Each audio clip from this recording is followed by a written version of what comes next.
Good morning to all of you. Can you hear me? Okay, thank you. So we have a very interesting job to do. We will get to the how part of the Vikshit Bharat, and I have a small job to do here. I'll quickly give some kernels to my fellow learned three speakers. They will, through their keynotes, share their thought process, but I thought a few kernels perhaps would help to set the tone of the session. So while doing that, let's start with one of the greatest business philosopher, I repeat, business philosopher of the world, Jim Rohn. He said, you don't get paid for the hour, you get paid for the value you bring to the hour. So my quick point would be, I'll be spending about 5-7 minutes to give you the kernels, then I'll hand over according to the order of the design of this program, and we'll develop on this theme, and we'll say that our CMAs should turn to be the value innovators, not value innovators. Innovators. Why innovators? I'll talk to you quickly. So essentially consulting roams around 5 major points. One is expertise of yours, you are already. Second is knowledge, you are a repository of knowledge, so you should be expected to have a lot of industry oriented and application oriented knowledge. Next is your service, and finally success. When you success and you say that I have done my job, but your job doesn't end there as a consultant, you have to go for helping them in implementation, whether the client looks for or not looks for, because you can't run away from what you have committed and said. So whether you like it or not like it, you are already a consultant, whether you are in industry or in practice, because when I used to be in industry as a CFO of one of the largest MNCs of India, people used to come and talk to me. They used to be my in-house customers. And when I am a consultant today, my external clients are my customers. So whether you like it or not like it, you are a consultant. Your objective is to maximization of value creation, of course with optimization also, and your untold objective and task is minimization of value destruction. So along with cost optimization, you have to minimize value destruction. And finally, we have to approach with the glass is not half empty. The glass is half filled with air. That air we have to remove and bring value to that place. That is what is the idea. So value has a value if its value is valued. Value has a value if its value is valued. Who said this? Mr. Dyson, who was the Coca-Cola chairman, Brian Dyson.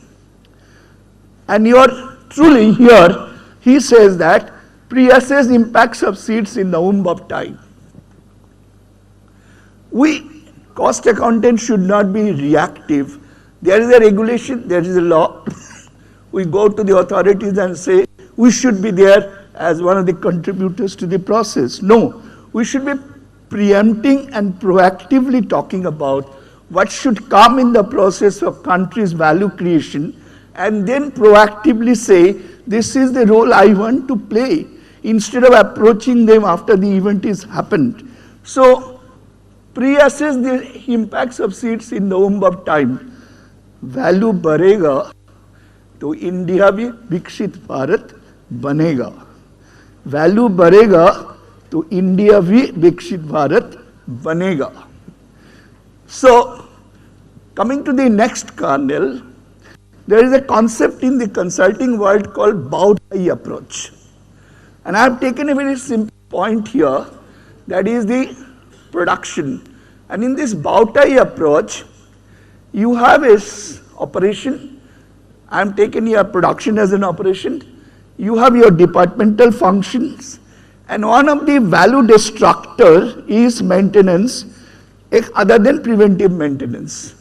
So equipment fails, and I start maintaining, I incur a cost, or I replace the machine, I lost revenue because the production is less, and could be one of the reason is that my staff is untrained.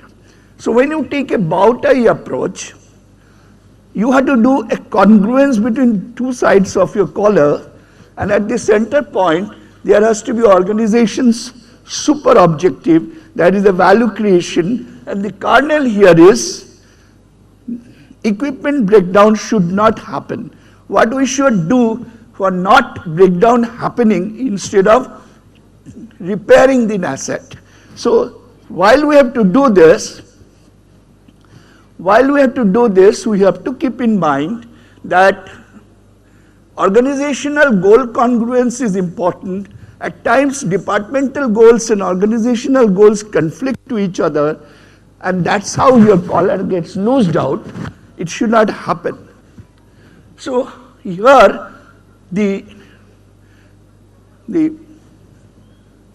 Jory window which we are seeing here, I have developed with a concept that what a cost accountant's third kernel should be.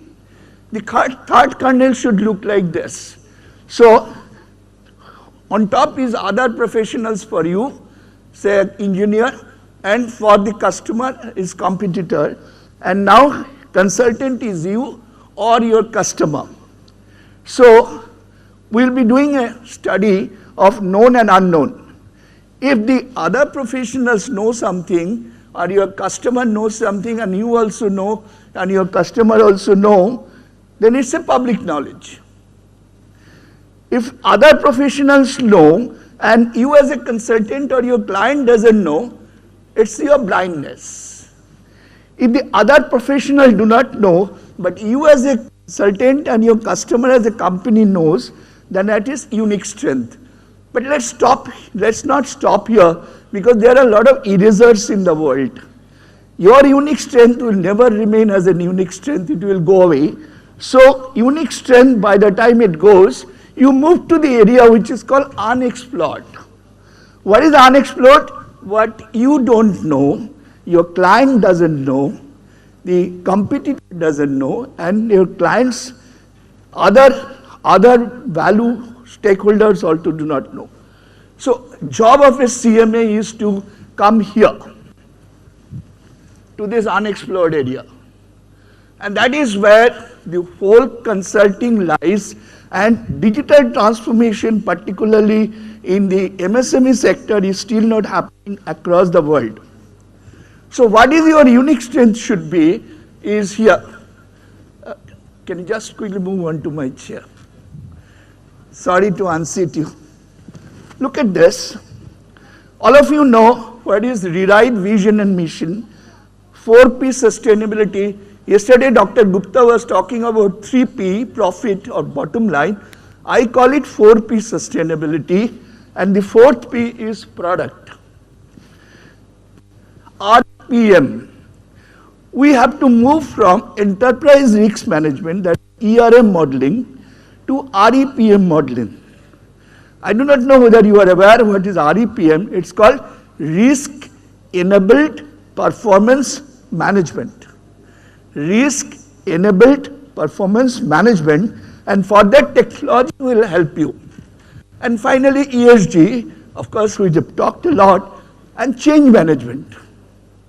So you as a consultant at the global level or domestic level, you should be the proactive change agent for your client and for your profession. When I'm going for consulting, I do a lot of consulting for listed and unlisted companies. I go and talk to them. What is your pain point? Where are you suffering? How can we change it? That's the first approach. Now, if you have to go for that, we have to ask questions. And that is where the kernel comes. Our realizations of tomorrow will be limited by our questions of today. Our realizations of tomorrow will be limited by our questions of today. You should not be a know-all person, because the client knows the better his industry, his sector. You have to start knowing this client and knowing this sector. Of course, you have specialized knowledge.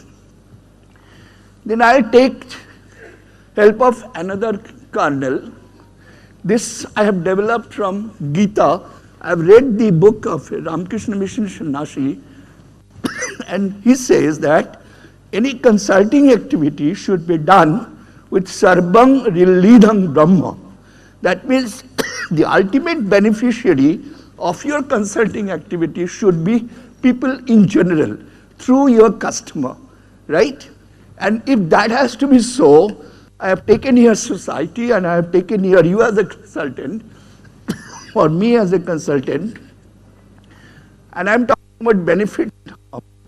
Now if the consultant is getting harmed and the society is getting benefited, you are becoming a martyr, right? Society is benefited and you are getting harmed. If the society gets harmed and you are also harmed, you are a terrorist. Nobody is gaining anything. If the society gets harmed and you are getting benefited, you means the opinion, you as a consultant, you are a parasite. You are sucking the society.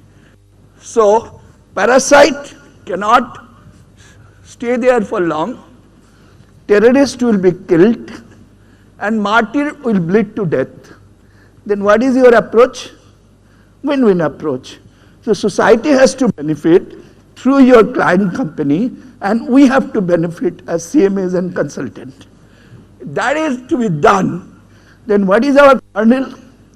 Our kernel is remain emotionally invested, passionately driven, and intellectually excited. The kernel here is remain emotionally invested, passionately driven, and intellectually excited. Mind the word, intellectually excited. And intellectualism comes from seeking knowledge once again. I'm just finishing another 2 slides after this. In any consulting assignment, you have 4 buyers. First is the policy decision buyer, who is the MD or the CEO. Second is the technical buyer. Suppose you are giving the GST consulting or production consulting. The guy who is handling this is your technical buyer. Next is your financial buyer, who is approving the money part of it. The third is the service recipient buyer, because he will not be working with the head of the departments. He will be working with the team members who will be forming a judgment about you, whether you are doing a good job and you have the knowledge about it.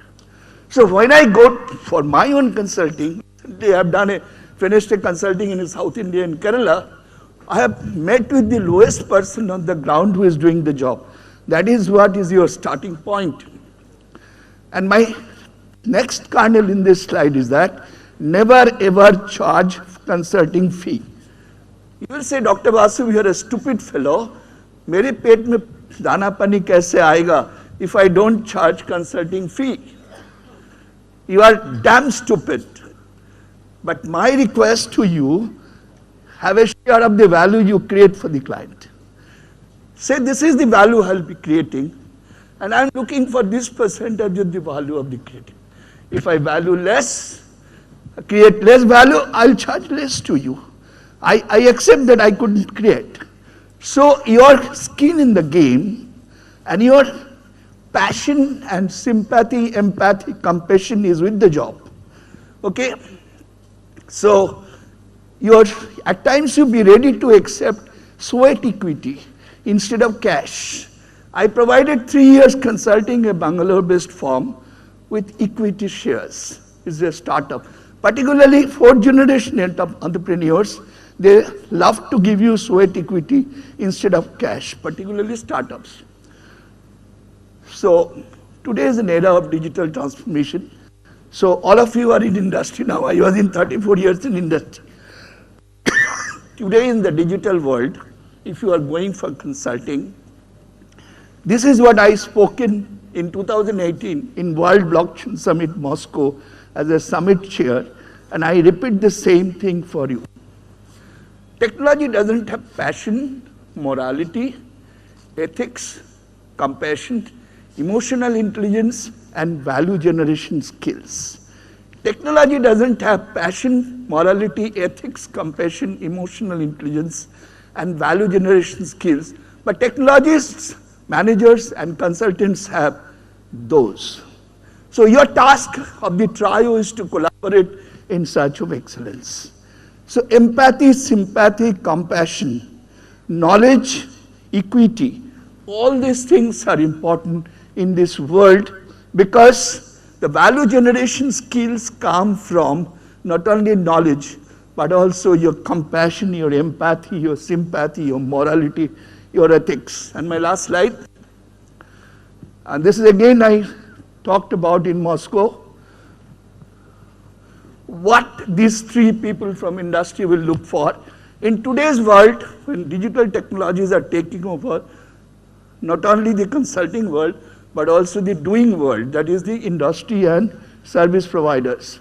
Humanity first, reduce complexities, reimagine consumption, manage climate emergency, redistribute power and wealth, suggest for creative destruction, be accountable without discrimination, enhance technology with universal altruism, fix the imbalance of humanity and technology, and finally, let imagination and ethics lead to transformation. Thank you very much indeed. I would now request my fellow colleagues in the panel to kindly take up their part, and if you can kindly build up on some of the kernels which I have shared with you. May I call upon Dr. Raghavendra Prasad Venkatraman to share his thoughts on global consulting.